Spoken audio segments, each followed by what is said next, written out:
So, welcome back to Third Age Reforged and to another battle replay and to another custom scenario that has been made, this one by Eclipse 2500, and welcome, on that note, to ZALAZAR Town, which is of course an Easterling settlement, a rather interesting one as well because it covers quite a lot of surface area, so the defenders are going to have quite a lot of ground that they're going to have to try and cover if they want to try and defend all of the settlements. Of course, at the back here there is this double-walled settlement at the back as well, which they're going to be obviously centering their defence around, but again, a lot of surface area to cover, which often means it's quite difficult for the defenders.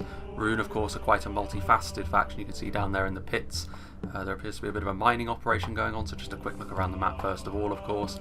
And yeah, obviously the Eastern architecture, statues to their Dark Lord Sauron interspersed throughout the settlement, a few extra outer castles as well as farmsteads. So yeah, this should be a pretty interesting one because this is going to be a sort of War in the North themed battle with of course the Easterlings of Rhun on the defence and a combination of Dale and Erebor trying to put an end to their old Easterling enemies. So we'll quickly go through the army compositions now because obviously it is a 5v3. And it is a very long battle as well. So the compositions, we can see Erebor up here, Froggy playing as the first Erebor army, so some spears on the front line, some Ironfoot spears, Ironfoot warriors as well with the armour upgrade. So of course the Dwarves and Dale together are quite a resilient pair, to be fair, especially the Dwarves of course with their Dwarven plate and shields, but even Dale as well in their mid to high tier units have got some very survivable ones as well, so it's going to be quite difficult for Rhun to mulch their way through the plentiful attackers quickly. So yeah, you can see the Ironfoot crossbows as well, obviously a fantastic tool if you can get them into the right position on the attack, because it can make life very difficult for the defenders to stay set. Ironfoot pikes, Ironfoot axe throwers as well, another really useful unit, Ironfoot pikemen, Erebor legionaries and highborns as well as dragon slayers, so overall a very strong army for Froggy, I have to say. Lots of Ironfoots, but then it's sort of interspersed with quality of the Erebor legionaries, lots of ranged pressure as well. I kind of hope that all the attacking armies are not that elite, otherwise I feel as though this is a bit of a foregone conclusion, especially where Erebor are concerned. Barding Herd for Darkwall 44, so of course a very strong unit of halberdiers. Rhun have got their own halberdiers which they can use to counteract this to a certain extent, but the Barding Herd are very tanky as far as halberds go with their thick lamellar armour, the shields they wear on their backs. Lumbermen, of course, not going to do too well when it comes to taking missile fire, but if they can get into melee, the AP damage they can deal is not insignificant. Civilians, ram, and pushing up the ladders as well. The siege towers are going to be manned by the dismounted Earls of Dale, very resilient unit as well.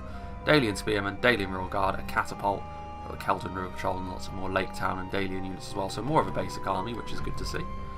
And then we have Eclipse himself, who's going to be playing as the most central Dalian army. He too has got Keldon River Patrol. Cheap javelins, of course, are always a useful tool to have because they don't cost you that much if they die, but they can potentially do a decent amount of damage as well. Dragon Slayers and Dalian Raw Guard for more range pressure, as you'd expect from Dale. Lake Town Pikes, which you want to try and save them if you can, but they are more disposable than something like the Ironfoot Pikes that Erebor brought to the field. Upgraded Bardian Marksman, I do like the upgrade on the Bardian Marksman model. I like the lamella and sort of the fur helms that they have. Dalian Spearman as well as a ballista back there.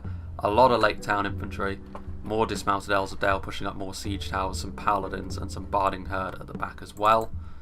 The final Dalian army, played by Inarius, I imagine it's going to be mostly similar things, Royal Guard, Barding Herd.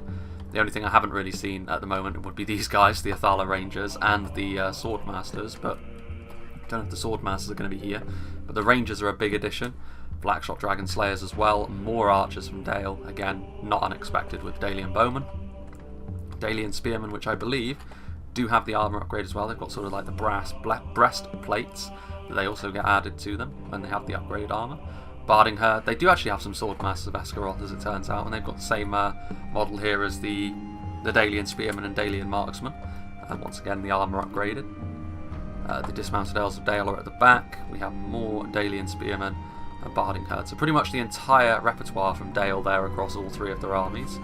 We have then the other Erebor army here on this side played by Waffles. Once again we can see Ironfoot crossbows, terrifying Blackrock engineers as well, the Chariots, which Chariots, if they're used on the attack well, can be really difficult to deal with. The Ironfoot Wargoat Chariots don't have the most models, but individually they are probably the strongest Chariots because of how resilient they are, so it's a bit of a trade-off there. Ironfoot Spears, Ironfoot Warriors, Axe Throwers, a Ballista once again, Highborns. They don't lack for siege equipment here, the attackers, which is good. Ironfoot Warriors and also some Hammer Guard at the back, so a bit of cavalry from Erebor here today.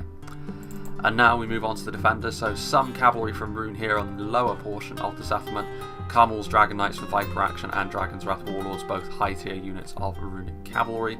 And at the back, I think this will be more of his units. Notice Tundra's Fox with a couple of units of Gamp for him and some Shadow Guard. I think this was more just a section of his army he forgot to move, to be honest with you, but he'll easily be able to get back to the defensive position quickly enough.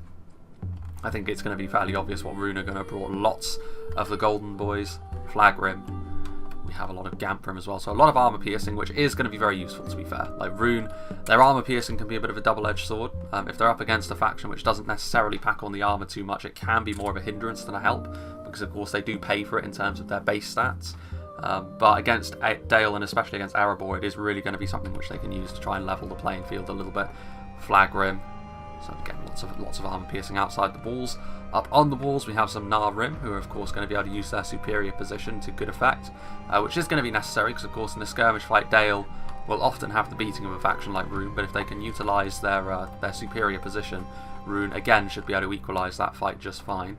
Eastron Crossmen, you may notice that they've had their armour upgraded twice now. They've been given the option to upgrade their armour twice, which brings them more into line with some of the heavier crossbows in the game, or at least it gets them closer to that. They're still not going to be as resilient as the shielded crossbows from Cardland or Erebor, but it does make up for the fact that they can be killed off relatively easily by archers if you don't do this.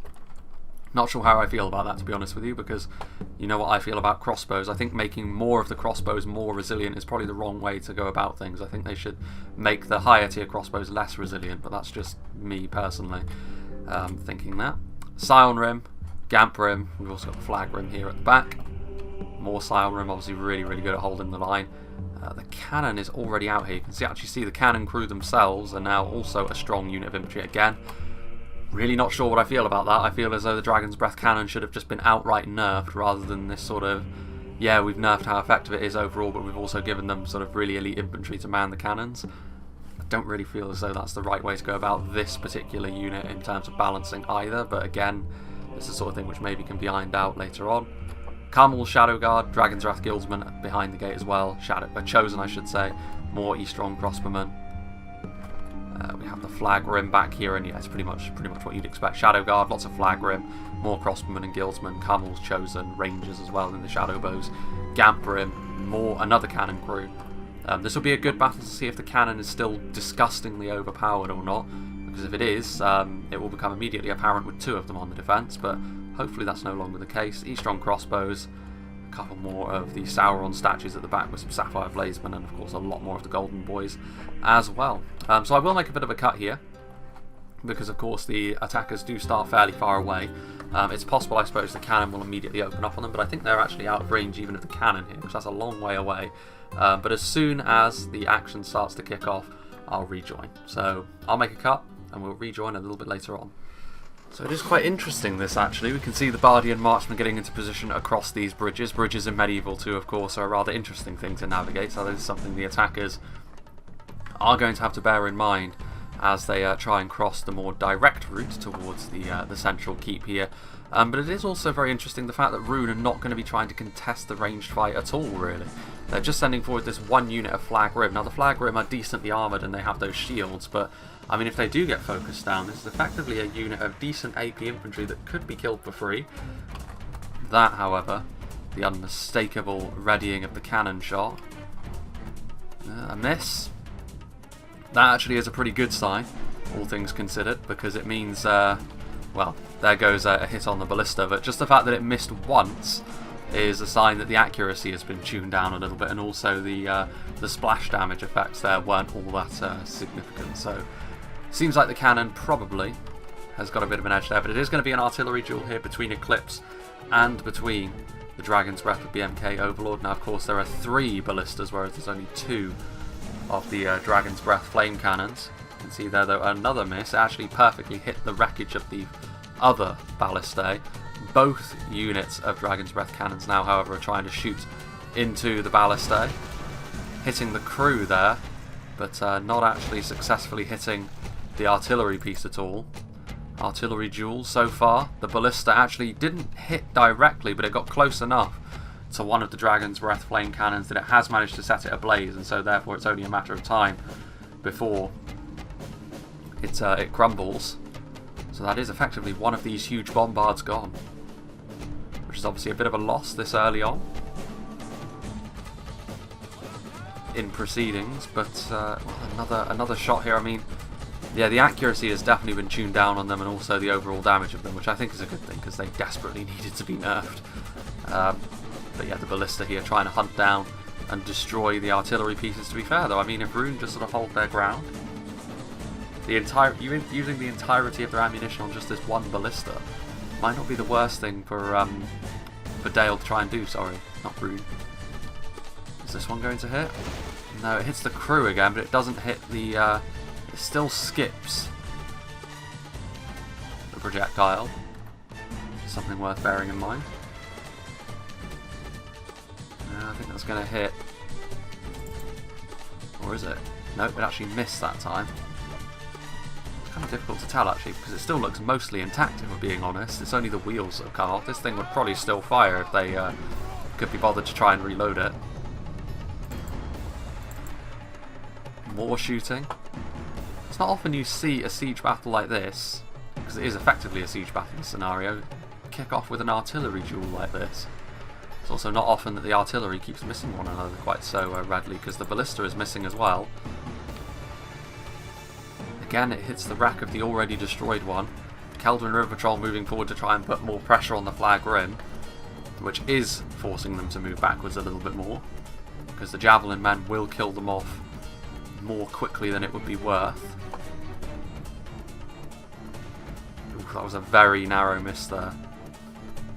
Yeah, and the ballista, in terms of an artillery duel now, the ballista, you'd have to say, definitely has the edge on the Dragon's Breath based on the performances of the two units so far. Meanwhile, javelins coming in again, and the ballista's whistling overhead, a direct hit, so therefore all of BMK's cannons are now destroyed, all two of them. Keldrin River Patrol there getting a few javelin volleys off, hitting primarily the Scion Rim. And I think they were looking to retreat there, but they accidentally moved a little bit further forwards before they did. Another javelin volley potentially coming in. Bit of a game of cat and mouse so far in this battle. Neither side wanted to commit anything too important. But I would say that most certainly for me, the attackers have had the better of these early engagements. The defenders have lost an artillery piece, they've lost a little bit of infantry unnecessarily, and the attackers have taken virtually no losses. It's always a good start when something like that can happen. Now the cannon crew can be used in a freer role, and of course they are actually useful as infantry now. And the javelin men not really wanting to use their ammunition on a unit of only 59 infantry, continuing to try and soften up the Scion Rim. But here comes the cannon crew. Keldrin River Patrol, of course, are very poor in melee as well, so this is going to be relatively light work for more elite troops. Still this unit of backup River Patrol as well, but definitely not an overcommittal of resources so far. While Eclipse has sent forward some units, you can see that, knowing the fact that these are bridges on the front, the attackers have elected to send most of their strength around the sides. So Inarius and one of the two Erebor armies, which is commanded by Waffles, sending their entire force over here, but also Eclipse sending over reinforcements to both sides, acting as a little bit of a supporting role for the full Dale and Erebor armies, which are going to be attacking the fortress on both sides. This is sort of like a more classic medieval 2 siege, this side over here with sort of a basic wall and such. Over on the other side there's a little bit more in terms of terrain to have to try and deal with for both sides. More so likely to be a problem for the attackers there. Keldrin River Patrol defeat is a distinct possibility against a unit which is essentially the Dragon's Wrath Guildsmen in melee now, I think. It's very clear that the Keldrin River Patrol are not really going to stand too much of a chance. So finally, the defender's able to rack up some kills, and I think this unit still had a bit of ammunition as well, so it is a pretty good catch. They may be cheap javelins, but javelins are a tool you can't afford to waste in a scenario to too great of an extent. You can actually see here Dalian Spearmen moving across, so Eclipse continuing to put some pressure through the direct route to the fortress. He doesn't have any siege weaponry other than the ballista over here though, so it's unlikely that he'll actually be able to make any genuine progress into the fortress itself. He's trying to Taking a few pot shots at these strong crossbowmen. Only managing to kill off a couple of models, but still gives Rhun something to think about, most certainly. This Dragon's Breath crew is continuing to just mercilessly slaughter these river patrolmen. The Dalian spearmen are coming across, but I mean, if they're gonna win this fight, it'll be through numbers at this point, Dale, because the Dalian spearmen with that spear malice, not exactly infantry killing machines. What are the Keldrin River Patrol going to do? A lot of these runic units are in loose formation. Rhun have been very eager to not use up much of their ammunition so far, which I think does show a decent amount of foresight. Problem is, they've also lost one of their 2 artillery pieces, which is certainly not ideal. We're going to see a bit of a point-blank javelin volley here, I think. Yes, we are. Decent hits there. A good proportion of that Dragon's Breath unit killed off. Unfortunately for the River Patrol, even that damage is probably not going to be enough to give them the victory in melee, because they're so bad in melee. They're so fragile. The Dalian Spearmen are going to move across to support, especially with the Flag Rim on the way forward. So Eclipse is trying to make the best of a situation where he clearly isn't committing most of his resources here. Unfortunately, if you're going to do that, if you're going to be faced with aggression, it can be quite difficult to deal with it, and I think Rhun, they have sensed a bit of weakness here. The only downside to Rhun chasing down these javelin units is it does put them in range of the Bardian Marksmen and potentially the Black Shots. But I don't think the Black Shots will have their ammunition used just yet. Ooh, hello. The Dragon's Breath trying to utilise its power against the River Patrol. I mean, another decent hit there into the Barding Herd, and that is one thing, even if it's not as damaging or as accurate as it once was, the Dragon's Breath, you can bet that it still has the same morale shattering capabilities, and you can see the Barding Herd, a strong unit, a resilient unit, already shaken just from taking one hit. But this is a pretty strong Dalian front line. Obviously the Dalian Spearmen good at acting as a screen for the tanky Halberdiers, which are capable of dishing out that AP damage with their phalanx. That is an interesting use though. The Blackshot Dragon Slayer is being used pretty early, firing into the Scion Rim. Oof, that was a direct hit. And with a direct hit like that, the cannon is going to be able to do a lot of damage. I think actually they're going after the Dragon Slayers though, which is understandable. I mean, this is a bit of a messy fight at this point, to be honest with you. Neither side is looking too good in terms of morale because of the damage they've taken. Dale, with the numbers they've committed across, should actually have enough to win this fight. So in the end, maybe Rhun did fly a little bit too close to the sun there. Victory seems certain, only a fool could lose this battle, and the Barding Herd, superior to the Gamp Brim, I would say, just based on their defensive stats alone. In terms of their combat abilities for dealing damage, much the same sort of performances you'll get out of Halberdiers of that tier, to be honest with you. Dalian Bowmen firing in. You can see there the strong Crossmen starting to fire as well. I mean, this is the issue with being outside of the walls like this for Rhun. If you're not going to commit your archers outside the walls, then your infantry is kind of at the mercy of, especially Dale's archers. I feel as though that's how the attackers will want to approach this. I think they'll probably go for using up Dale's archers outside the walls first and foremost, and try and save Erebor's axe throws and crossbows for later in the fight to give them that punch they need. Dalian Bowman. Let's see here. They still have a decent force outside the walls, though, that's the thing. Maybe being aggressive could be Rhun's strategy here. Maybe if they could suddenly pounce on Dale and force them backwards. Layered skirmishes could be an issue if they do try to do that, but still, the opportunity potentially is there. And just in time to see the first assaults onto the actual fortress itself. So coming from this side, of course, more direct access to the fortress over here, because there were no defenders positioned outside of the fortress walls to actually stop this from happening immediately. So Froggy and Darkwolf 44 going to be trying to take the walls quite quickly here. Upgraded Ironfoot Warriors going into Loke's Scion Rim. Scion Rim are the higher tier unit, but they are spears at the end of the day. And there are going to be quite a few dwarves getting onto the walls as well, so they may need support, whether that's from ranged units stood down within the fortress or whether that's from more infantry mounting the walls is entirely up to Rhun. But at this point, this is when the attackers should probably be looking at increasing the pressure from the other two sides as well. Because if you can possibly do it, you want to be trying to put as much pressure on every side as you can all at once. Even if that means you losing one side, it can often work out better for you in the long run. The thud of the cannon from the other side And what is it actually firing at? It's still pointing towards... I don't actually know what it's pointing towards, because, well, one of them has been destroyed, actually, so yeah. It's now pointing at the other Dale Erebor assault from the other side.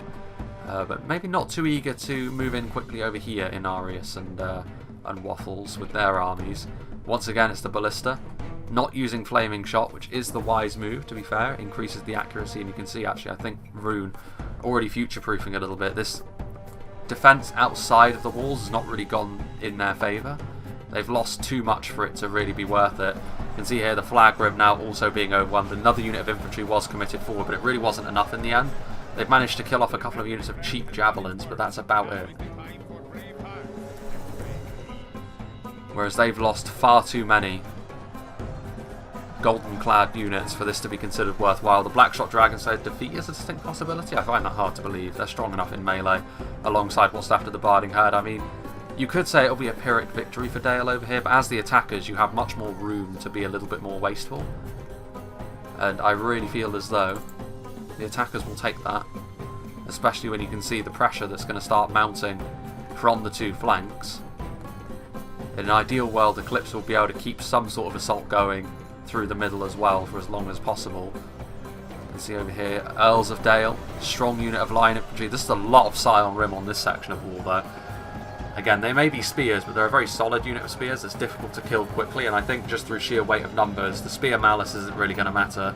The Earls of Dale will be very resilient against the Scion Rim's attacks, but I still feel as though Rhun, as long as there's no more reinforcements following them up immediately, which it does look as though there will be. I mean, this is definitely a bit of a full-blooded assault. They're not going through the gatehouse just yet, but I can't imagine that will take too long. Civilians going up the walls. And we can see here once again over on this side the Scion Rim.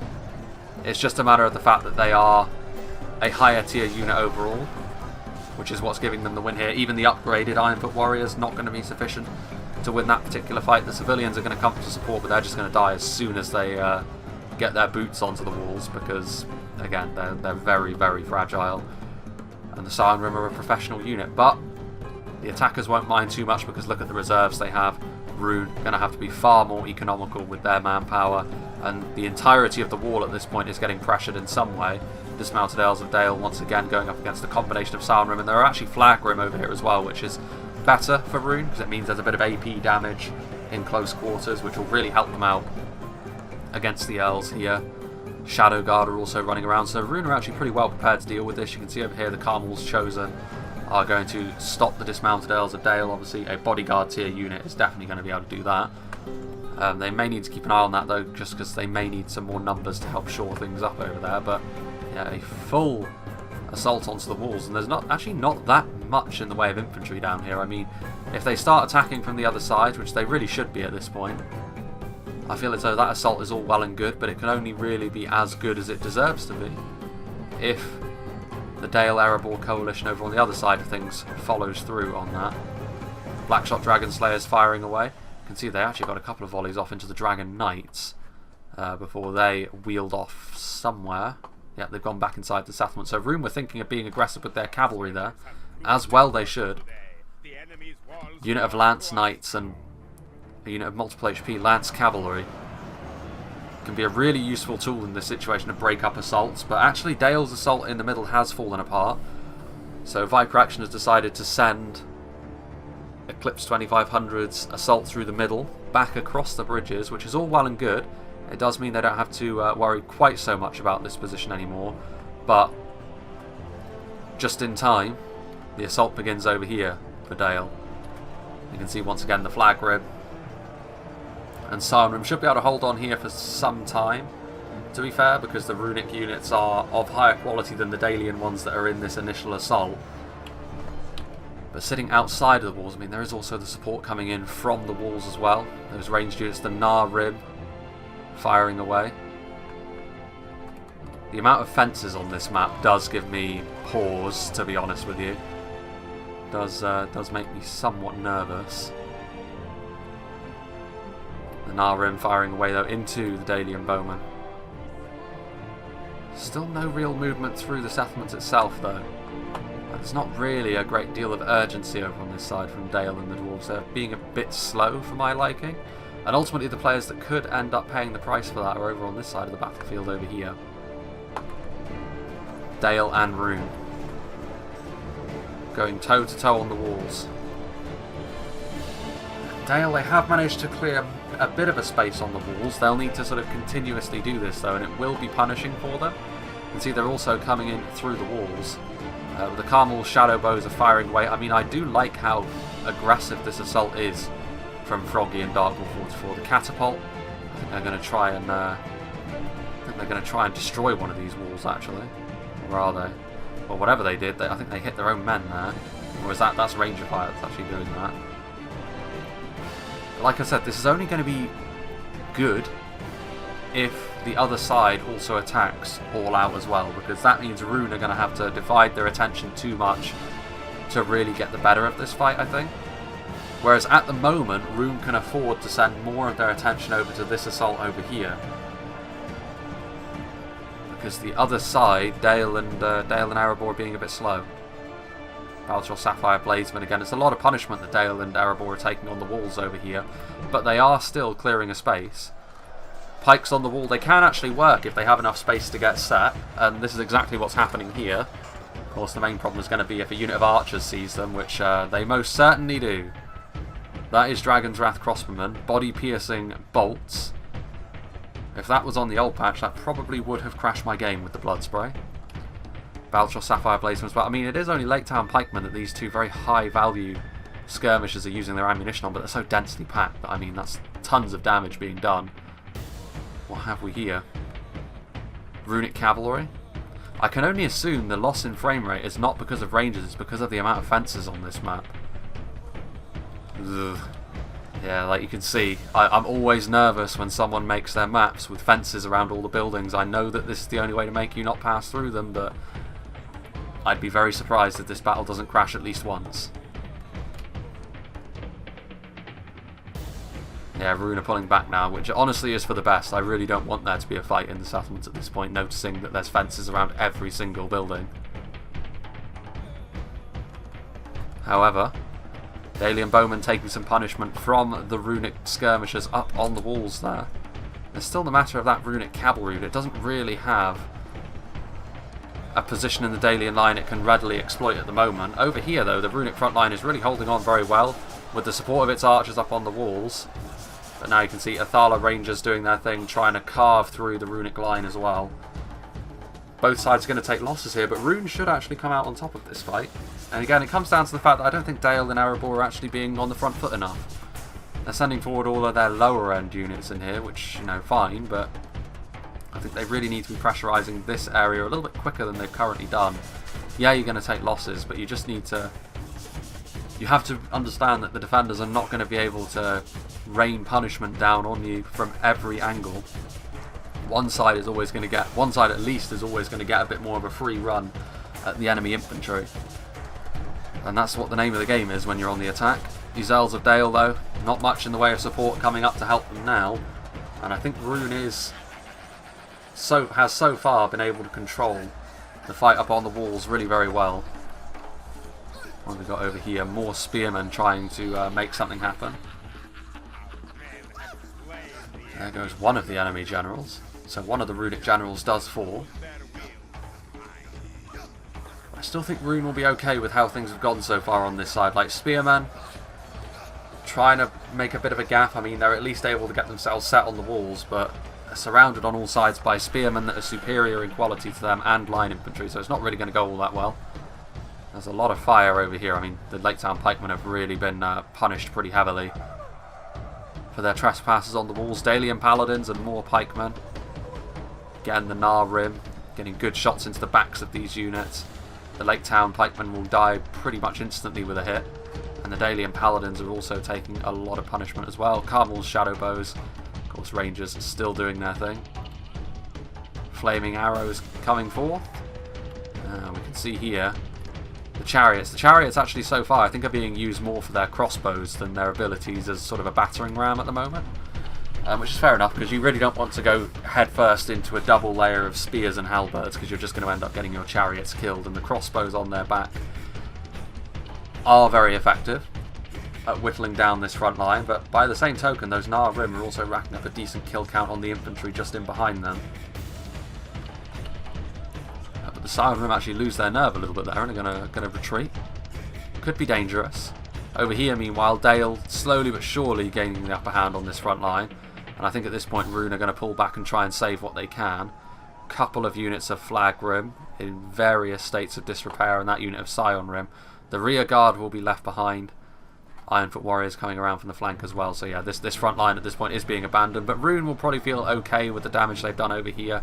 Again, it could have been better, but it could have been a lot worse for Rhun out here. Like defending outside of your fortress walls can always be a little bit dicey, and this is the moment where the cavalry, I mean, if you're going to use the cavalry, now is the time, otherwise they're going to end up stuck within the fortress. There's a decent amount of room to manoeuvre, to be fair, but it's still not ideal.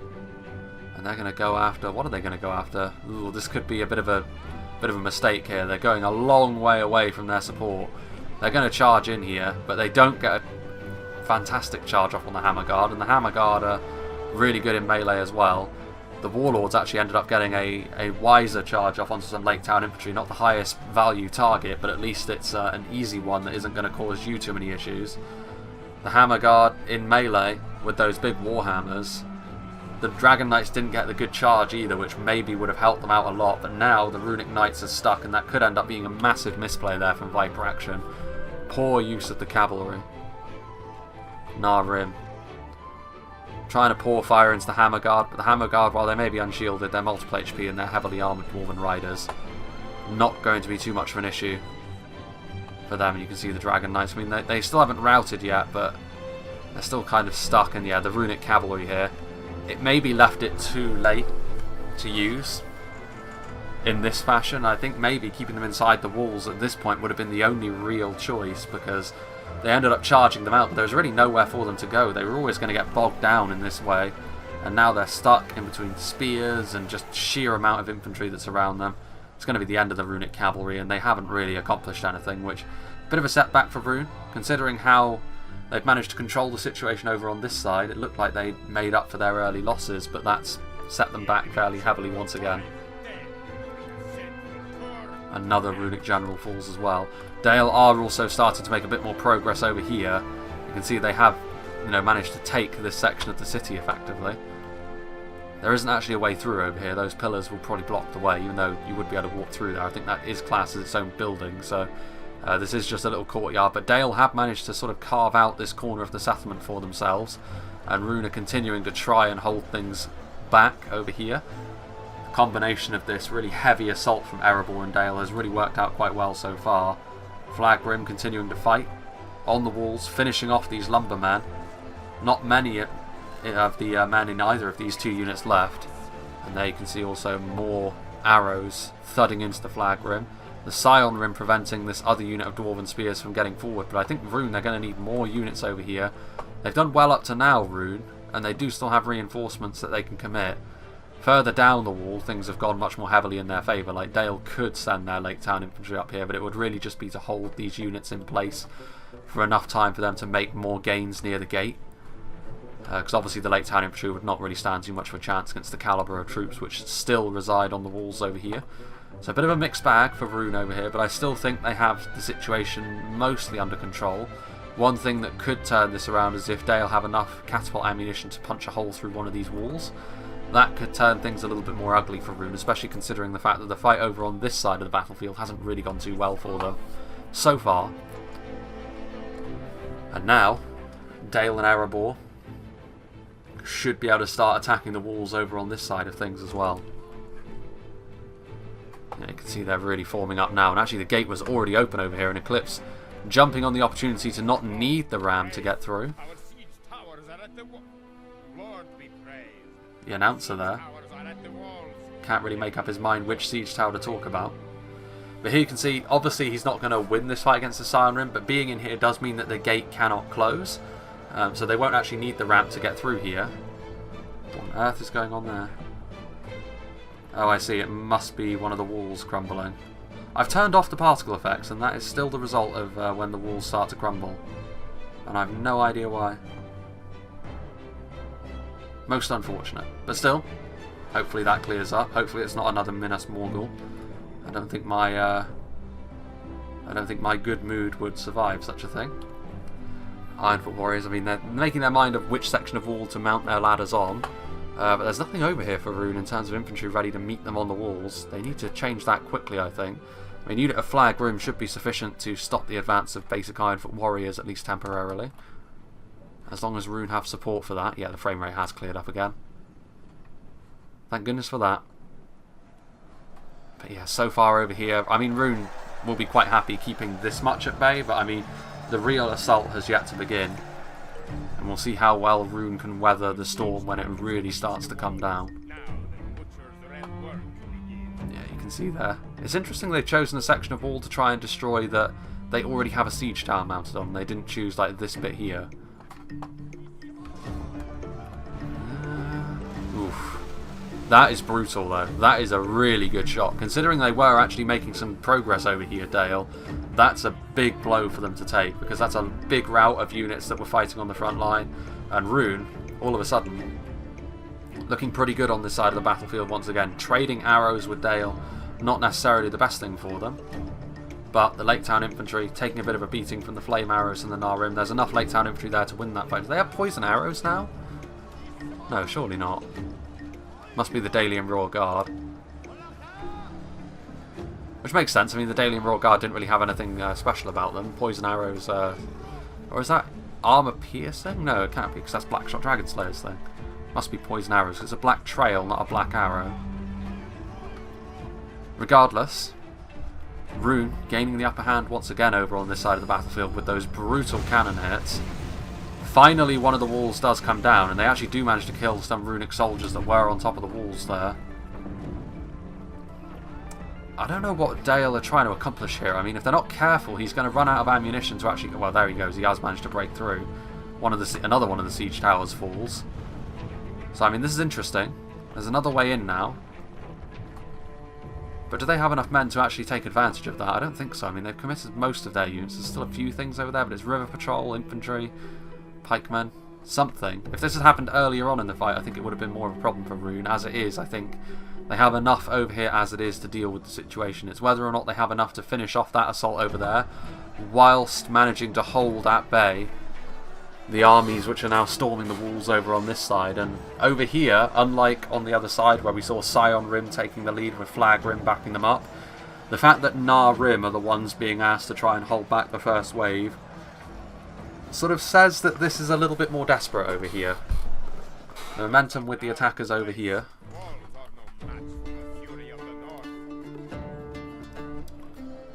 Is that so? Well, the Flag Rim using their AP to pretty good effect, although the Ironfoot warriors, these Flag Rim have been damaged by something. I'm not sure what, but they have been damaged by something prior to engaging in melee with the Ironfoot warriors here. I think, anyway. I mean, it's possible, I suppose, the Ironfoot warriors are just a superior unit, but unupgraded Ironfoot warriors, I feel as though probably should lose to Flag Rim. That may not be the case in this situation. Again, just another example of my dislike for Erebor perhaps being well justified. Dalian Spearmen getting on the walls as well, although they are less fortunate. Instead of Nar Rim, they're going right into the clutches of Carmel's Shadow Guard. And with that level of damage that's going to be coming their way, the Dalian Spearmen won't be having that great of a time of it. Over here, Eastron Crossbowmen being asked to try and hold the walls, especially with Dalian Royal Guard heading over there. It's not going to be great for them. Rhun scrambling a little bit to try and stop the attackers from rolling through their defence here, as they've stepped things up on the gate as well. Still mostly basic units. You can see the telltale helms of a lot of the Lake Town units making up this assault, but there's still enough of these units here that they really do need to keep this assault at bay. Crossmen trying to offer a little bit of support as well. Some of the Dalian Royal Guard over there. So yeah, I think it's only a matter of time before the attackers overrun the defence over here. The question is, can the defenders hold on long enough for them to continue to bring the hurt down on the attackers that are over here? Valtros Sapphire Bladesmen are in there. Dalian Royal Guard are in there. I mean, at this point, both armies that have been fighting over here are very, very depleted.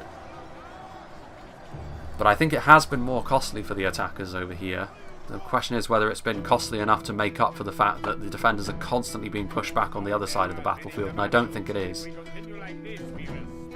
Like I said, I think the attackers have done enough over here, even if they don't outright win. I think they've given enough of an opening for their allies on the other side to make more genuine progress through the fort. More flaming projectiles going into the Ironfoot axe throwers. Trying to kill... I mean, there's only 26 Rim at this point. But still, the catapult may be making another gap into the fortress. Another shot from the Dragon's Breath. Could be enough to... Well, I mean, it's enough to send the Lake Town units routing at the very least, and every little helps at this point.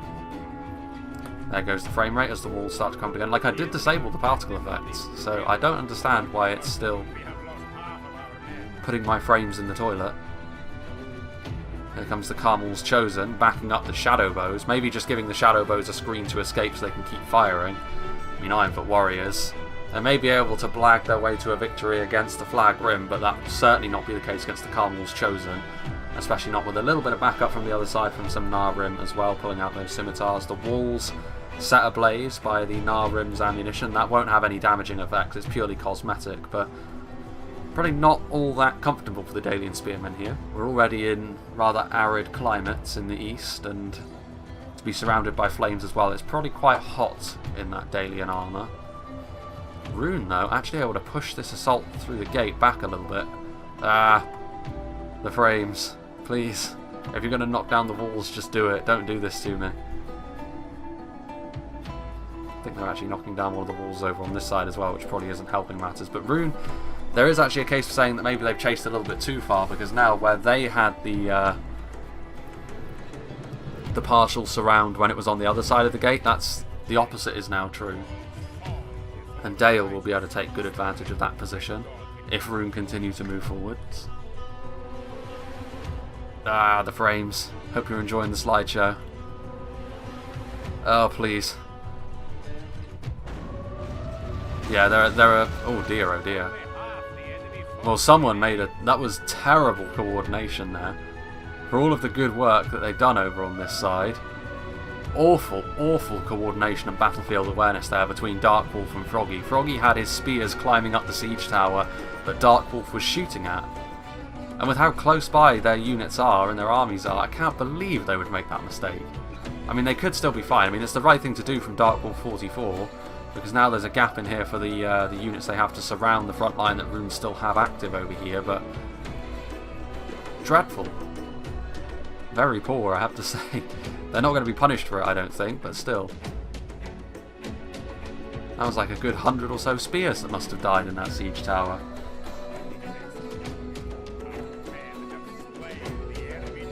And that's the final Runic General. All of the Runic Generals have died. That's not going to be too much of a problem, because they do have a town centre, so I mean, losing morale is not necessarily the worst thing that can happen to them, because they will just go back to the final stand, but there is always the perpetual routing glitch, and there is also the fact that ultimately if your line does start to rout on the front line, it's going to cause a bit of a domino effect here. Holding the main gate well enough, Rhun, against the cheaper units that initially went forwards. They got baited in a little bit there, though. But yeah, definitely over here you can see Dale, and I think Rhun at this point should probably start thinking about falling back to the final keep. There's still work that can be done, don't get me wrong. You can see there that the arrows of the Rim finding their marks.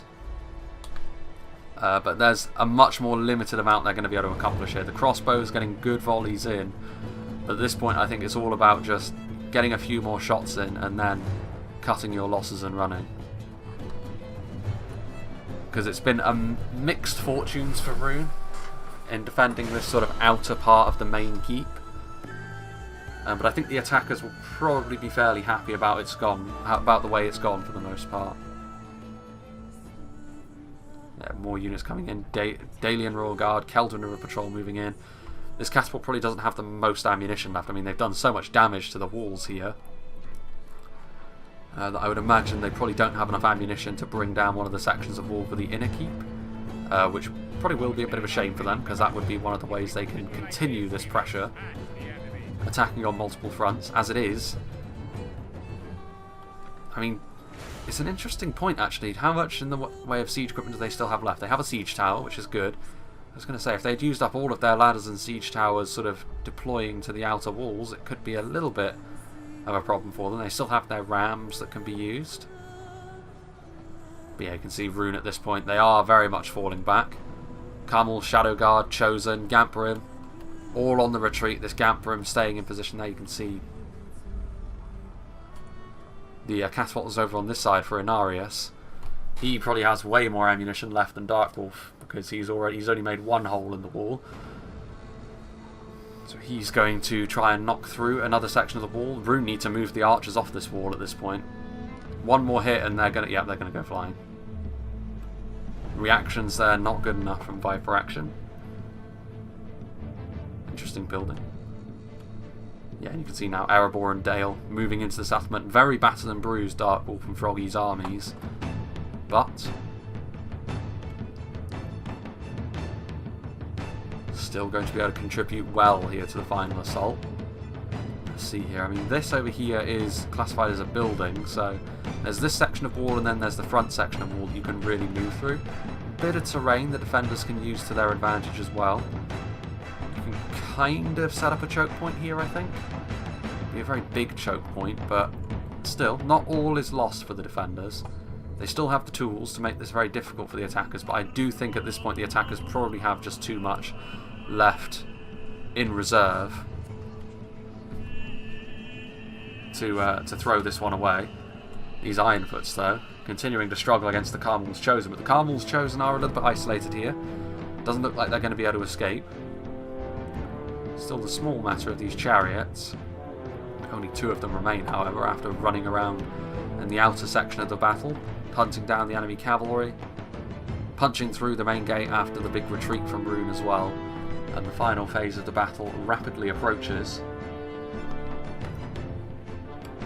What have we here? Retreating Flag Rim is what we have here. If you have a look at me, there's still a Thala Rangers.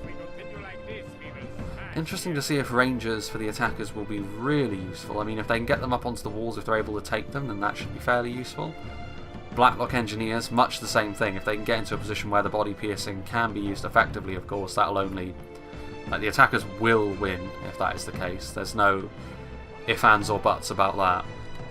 They will win if they can use their Rangers and their Blacklocks to good effect. Can the attackers stop them from doing that, though, and can they keep their line in a good enough shape, and can they use their own supporting units that they have left, their remaining crossbows and the like, to good enough effect that they can try and pull out an unlikely victory here?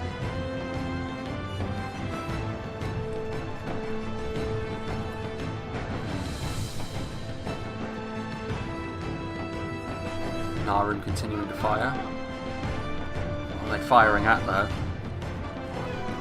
Flaming arrows of the Easterlings have, well...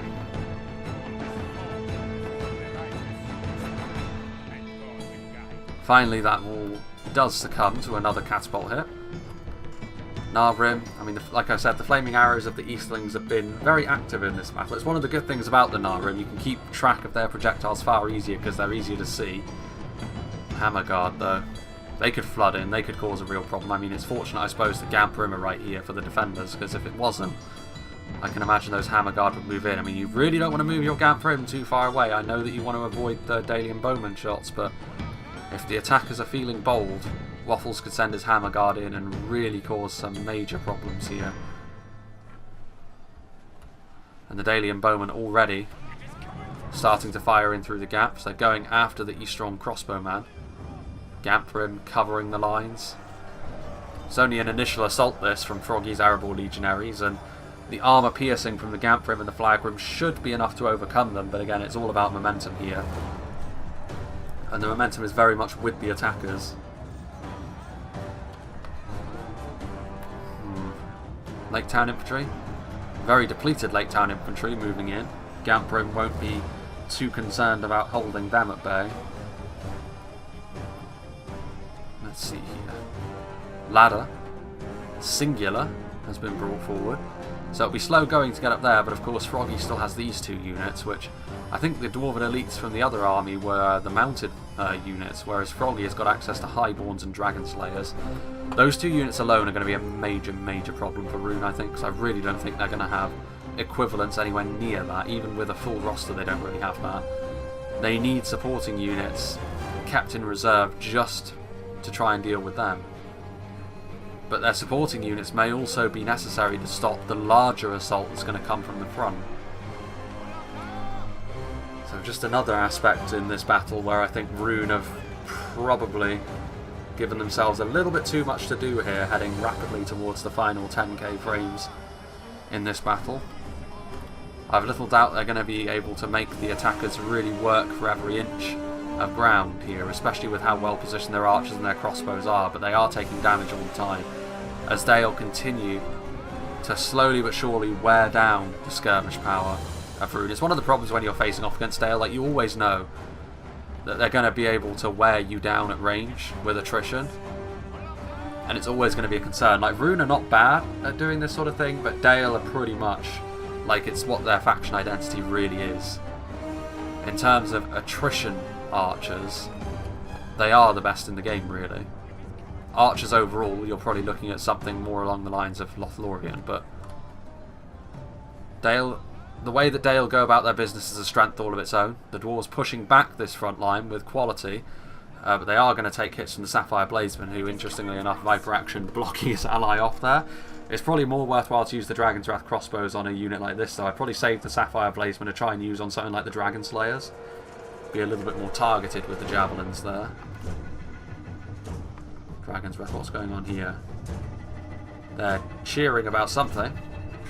Yep, that is very interesting brickwork, I'm sure. I mean, I know that the dwarves probably get excited at the sight of good stonework, but yeah, that's going to be pretty brutal indeed. Froggy, once again, he's not afraid of being a punching bag in a battle, Froggy, and he has my respect for that, to be honest with you. I think too many players are too concerned with the lives of their men, to be brutally honest.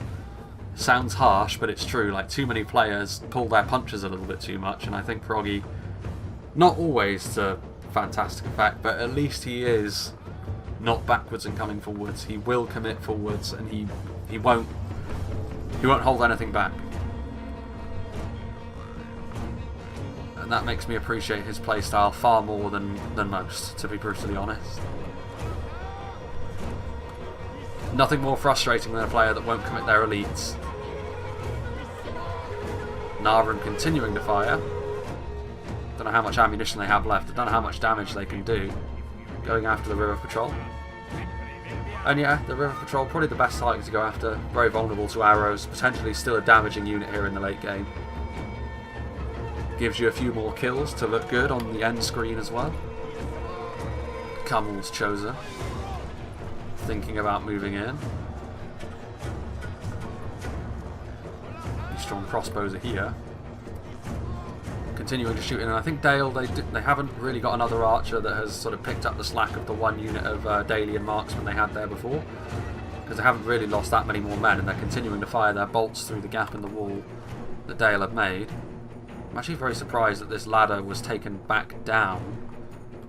I'd make sure that, well, the ladder actually is going over to this far back side of the fortress now. The Dragon's Breath crew is ready to stop this assault. I mean, the Ironfoot Warriors will lose, but those are the two units that you have to have one eye on if you're Rhun at this late stage in proceedings. Possibly. Defeat seems certain for the Ironfoot Pikes.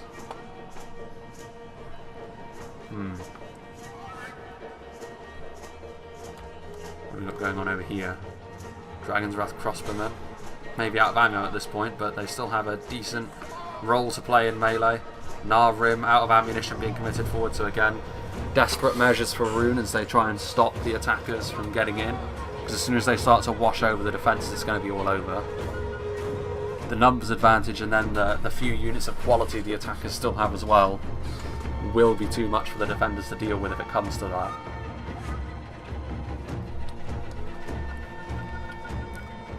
This Narvrim unit is finally out of ammunition. They've pulled out their scimitars. Still the Blacklocks. I mean, the Blacklocks are nothing to be messed with in melee either. Like, I still think the Blacklocks should not be multiple HP. I honestly think the Blacklock Engineers, with how strong they are at range, should be garbage in melee. Like, they should be trash. It should be kind of like the Iron Watch of Mirrormere. I know they're good in melee, but the point is, I feel as though they shouldn't have a sidearm. I feel as though they should have to resort to, like, using their crossbow as a bludgeon, which makes them really poor in melee. Just think about how heavy something like the crossbow the Blacklock Engineers must wield. It makes a little bit more sense, that, in my opinion. I feel as though that would be a pretty decent direction to take the Blacklock Engineers in, to be honest with you. As opposed to being the unit they are at the moment. I'm all for some Erebor nerfs. Every time Erebor are in a battle, I will make that point. Well, let's be fair, they're not OP, I suppose, but I think the Blacklocks that should be something that happens to the Blacklocks. They have enough really strong infantry without the Blacklocks being able to defend themselves as well. And I'm okay with them also being very resilient to arrow fire, but just make them single HP and trash in melee. Let them keep really thick armour and shields to make them difficult for archers to kill quickly. But let's be reasonable here.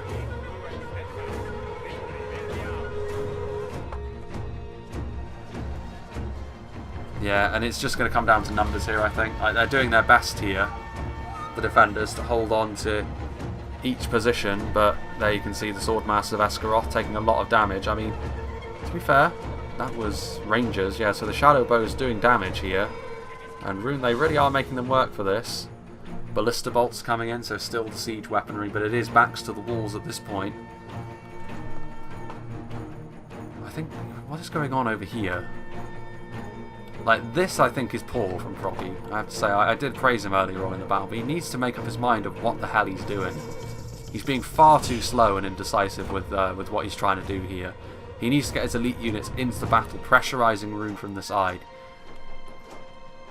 Because these units alone, these two units, will need a massive response from Rhun just to stop those two units. Which is exactly what his faction needs at the moment. That would be the final nail in the runic coffin, but as the battle passes, with the Rangers, with the Dragon's Wrath Crossbowmen, and with the Balshar Sapphire Bladesmen getting kills, the more they get, the more chance Rhun have of pulling off an unlikely victory. I still think it's somewhat unlikely, to be honest, but there's the Dragon's Breath cannon crew. Moving forward, helping out with the very few Eastron crossbows that stayed behind to sort of block the way through the gate still. I mean, that is the thing, Rhun can't really afford to let the attackers in, because that's when stuff like the Blacklock Engineers and the Thala Rangers can start to go to town as well.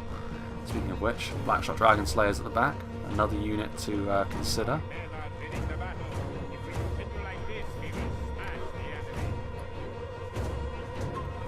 Yeah, the Shadow Guard.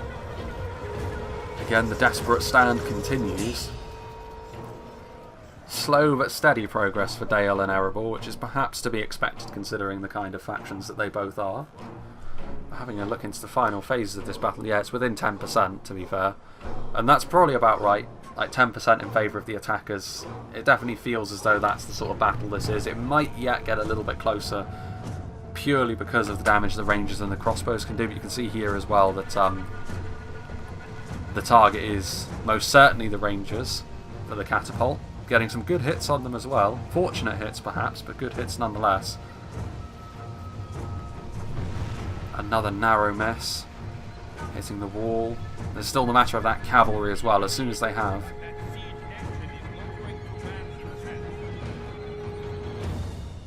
That was an interesting one. I've never heard that one in Third Age before. Finally, the Ironfoot Warriors are on their way up. That ladder is not very well positioned, is it? Wild. Well, I mean, it's about time that they started trying to mount the walls as well, because I think this is where it will finally be all over for Rhun once this happens. I mean, they're starting, the attackers, to put a little bit more pressure in the two choke points that they've opened up as well. In addition to that, with units starting to get up onto the walls as well. I think this will finally be where Rhun and their defence crumbles. But a brave stand from Rhun, considering some of the early missteps they made. I feel as though they were tripping over themselves a little bit in the early phases to get themselves organised and focused on the right targets. But they did improve as the battle went along. But in the end, I think they built up too much of a deficit. And that's always a problem in a 5v3. If you start off on the back foot, surrendering the momentum to the attackers, it can be very difficult to recapture it, especially when you're talking about factions on the attack like Erebor, who are capable of bringing quite a lot of quality, and Dale, who are really good in a supporting role. Sometimes faction synergy just works against you, and I feel as though that was certainly the case here. ZALAZAR town will fall into the hands of Erebor and Dale. And this presumably would be revenge for the deaths of King Dane and King Brand. More bolts finding their marks. The cavalry coming forward at this point. Going to have to try and slip around the Dragon's Wrath crossbowmen though. There go the Ironfoot spears. Oof, Dragon's Wrath guildsmen with their throwing daggers there. So still, Rhun are certainly going to take their fair share of kills here before they surrender this settlement. Crossmen out of ammunition now, just charging in, pulling out their blades. Going to contribute in whatever way they can.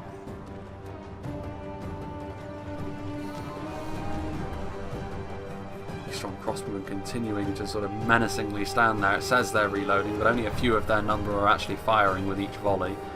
Swordmaster Vescaroth hitting the side here of the Dragon's Breath. One of the attacking generals falls. Finally, the Dragon Slayers and presumably the Highborns of Erebor as well, who have been really dragging their feet something fierce in this battle. Are they falling to their doom over here? These units? Is this another one of those wall glitches?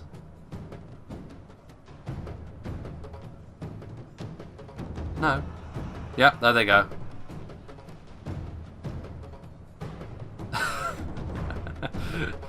It's bizarre. Some of the wall glitches.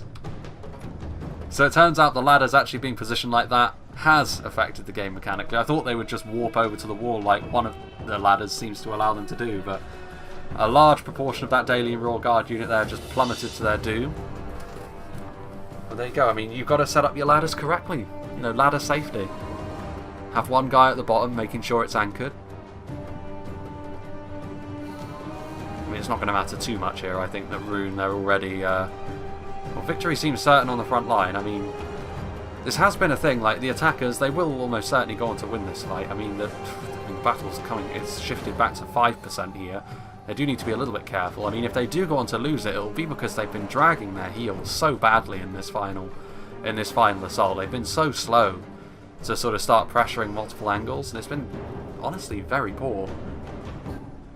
They're just fortunate they're on the attack here, because this kind of decision making if they were on the defence would have been criminal. This kind of pace as well. Arguably it's the worst play I've seen in the battle. I mean, yeah, I know that early on Rhun made some pretty poor errors themselves. But I mean, as the attackers, your errors are covered up a little bit more by the fact you just have more disposable units.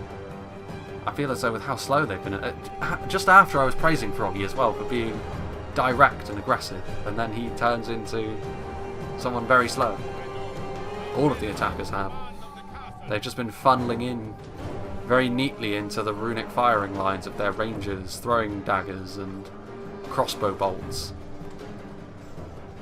Unfortunately for the attackers, this means that a lot of the units they're going to have in melee now are going to be like fully upgraded E-strong crossbows and Gnar Rim and the like.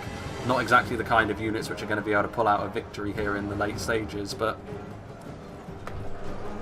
all it would have taken would be for Rhun to have played just a little bit better in the early game, and this battle would have gone in the other direction, I think. Daily Royal Guard going down the walls. Maybe going to go and try and split the defensive effort by trying to contest the town centre. That's actually what's happening now. Ironfoot Warriors. I mean, the Ironfoot Warriors are going to get shot up by these E-strong crossbowmen, so don't think it's going to be too much of a concern. More poison arrows from the Royal Guard. You can can see here the Dragon Slayers. I mean, the Sapphire Bladesmen are good in melee with those big curved swords. I mean, I think you'd call it a Falx, even if it is more of a sort of like Karambit knives. I know are sort of more of an Eastern thing, whereas a Falx is like a Celtic weapon, but not a Celtic weapon. Sorry, Dacian. I was reading about this the other day because I was using a Falx in Bannerlord, but yeah, I'm not sure what that would be. I mean, I guess it's probably a Falx. I'm going to refer to it as that for now. Here are the Highborns, and finally, it does look as though the back of this defence has finally been broken. The cavalry's coming in, and Rhun. Cohesion has been lost, and I think this is where the attackers will finally put this beyond the defenders, but a close battle it has most certainly been. Closer than it initially looked like it was going to be, perhaps. Highborns of Erebor finally getting into the Eastron Crossmen, who have been firing for a long time, but this is where their brave effort comes to an end. Those chunky dwarven blades doing their work. I mean, most of the units, to be fair, have been committed. Just a single unit of Athala Rangers and then the artillery crews are further back. Everything else for the attackers has been committed to this final assault.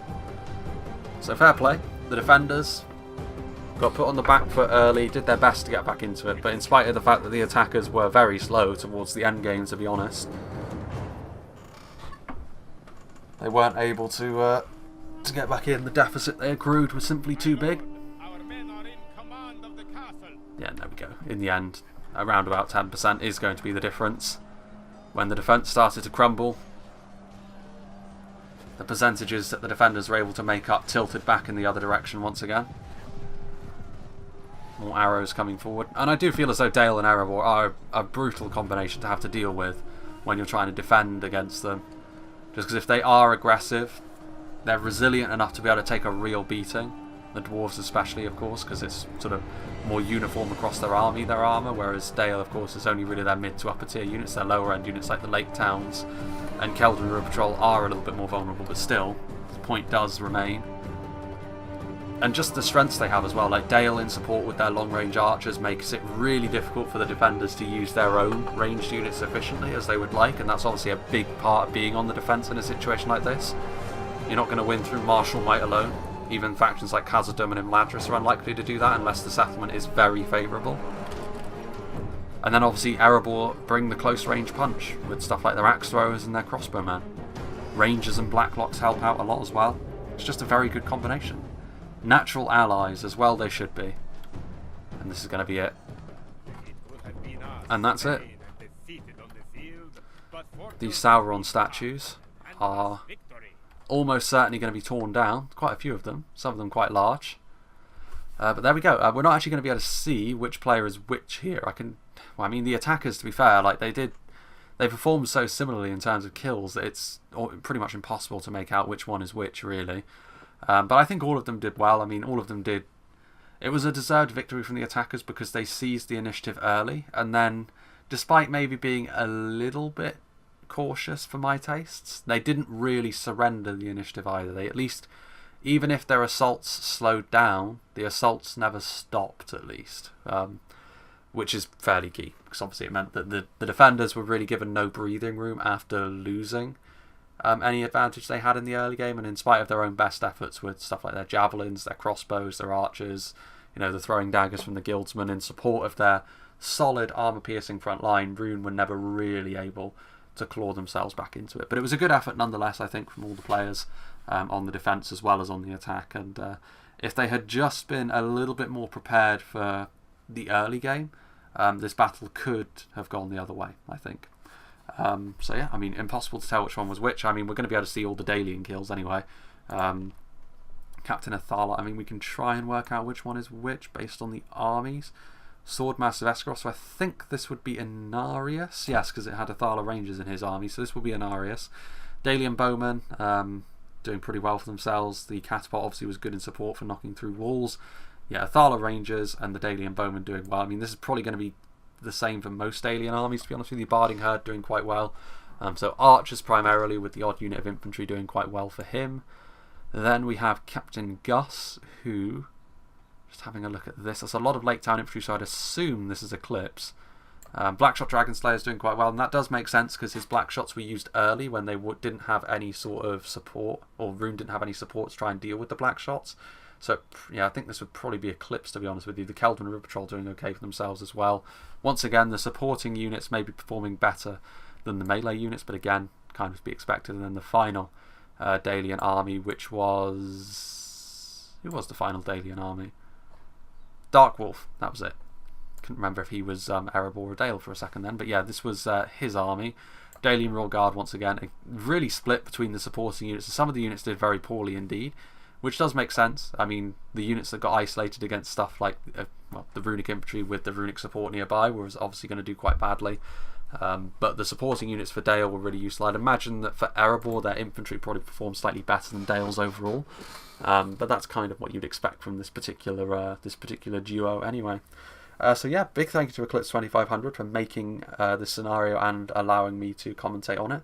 Really do enjoy the map. I was a little bit concerned about the fences on the outer reaches of the settlement, but in the end, most of the battle didn't take place over there, so in the end it didn't actually prove to be mechanically a problem at all. Very nice siege indeed. Nice looking settlement as well. Nice to see the Easterlings on their home turf trying to defend against Dale and Erebor, so a nice lore-friendly battle as well, this. Which is always nice. Obviously, new battles, new scenarios like this are always going to get given priority because people work on them and they want them to be shown as quickly as possible. And I want to show them as well because obviously new maps are more fresh and exciting than maps that I've already done in the past. And yeah, long may people make scenarios because now the ability to do so is back. I already know that people are obviously making them, so it's always good for me because it means there's going to be a steady stream of new stuff that I can show off, and I'm not necessarily pigeonholed into doing the same maps over and over, which for the last patch I kind of was towards the end. It was getting a little bit grating having to do the same battles over and over again. But yeah, nice to see that people's creative juices are well and truly flowing. As for what's coming next, I think, in spite of that, I think I will be doing a Moria siege next because it's been a while since I've done Moria, and also I have been given by two separate people actually a Khazad-dûm on the defense against the 5 Mordor armies, and Khazad-dûm are a faction I actually do want to see in action because they've had some changes and some fixes which should make them an interesting prospect to face now. So that will probably be the next Third Age battle that I do.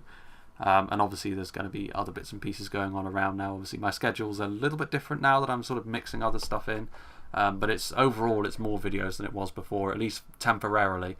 After I've done stuff, a few bits and pieces for Bannerlord alongside Reforged, it probably will just go back to being one video every 2 days of Third Age, but we'll see. I mean, again, I'm sort of playing fast and loose a little bit with my schedule at the moment, just because obviously it's lockdown, and you know, who knows what's going to be happening over the next few weeks. So yeah, hope you enjoyed this, and I hope you'll join me whatever is next.